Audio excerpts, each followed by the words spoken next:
Hi, everyone. John here with PT. Dan with Sandler Training. PT Ask Dan. Dan, how are you? Hey, I'm good. Hey, You? I'm good. I'm good. So one of the things you've always taught me, Dan, is that concept around almost like an attorney would, and I'm chuckling because of the Johnny Depp hearing and the bizarreness that's gone on with that. But that concept of don't ask questions unless you know the answer at times. It's not absolute. You want to explore and learn. But you've talked a lot about that. Talk a little bit about asking some questions that you know the answer to before you ask them and why you take that approach and the value in doing so. Mm. Well, let's start. Where do you use this? You don't use it everywhere, obviously. But if I'm in a sales call and I'm taking someone through pain as an example, and a side note here, I'm an engineer, so I know math very, very well. But when I get on sales calls, I become kind of like this non-math guy. And so here's how it plays out, John. If you and I were talking and we're talking about your sales and your salespeople and all that kind of stuff, and I say, all right, you got three salespeople, they're each not doing $100,000 in sales that they should be doing. So three times 100,000 is, and I'll just struggle.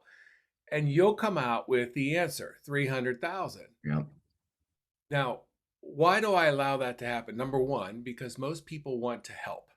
And so right away, you're trying to help.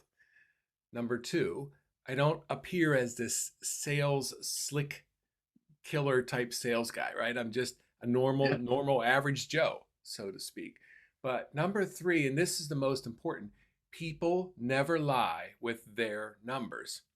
Mm. So if I said, yeah, that's 300,000 and you're not good with math, you might go, nah, it can't be that. Now we've got a problem.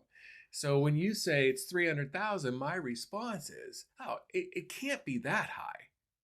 Mm. And then you either acknowledge, yeah, no, it's probably higher, or you come back and go, actually, it might be a little lower. All right, John. Well, what number do you think it might be? Yep. And then we get to the truth. Yeah. And you're forcing me to think and engage on a different level that way too, rather than just letting you own the reins and tell me things, Yeah, which change things. it's a conversation. If I'm Yep. just dictating the terms, you stop listening. You start thinking about what you're doing tonight or this weekend or whatever, and I want you engaged. So I'm Yep. going to just not finish my sentence, or I'm not going to come up with the numbers or whatever, just to keep you engaged.